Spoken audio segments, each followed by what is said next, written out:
আমার স্বাস্থ্য সিরিজের বি পর্বের দ্বিতীয় ভাগ হলো তেল ছাড়া বাটা মাছের ঝোল। বি ফর বাটা মাছ। প্রথমে 10টা বাটা মাছ ভালো করে ধুয়ে থালায় নুন হলুদ মাখিয়ে ফেলেছি। এবার একটু বেসনও দিয়েছি, তাতে কোটিংটা শক্ত হবে, ভাজতে গেলে লেগে যাবে না। কড়াই গরম করে মাছগুলো কড়াইতে এক এক করে সাজিয়ে দিন। গ্যাস কমিয়ে একটু ঢাকা দিন এই মিনিট 5 জন্য। 5 মিনিট পর দেখবেন এক পিঠ ভাজা হয়ে গেছে।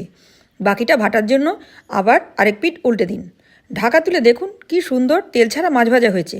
এবার একটা ঝোল বানাবো বাটা মাছ দিয়ে, তাতেও এক ফোঁটাও তেল দেবো না।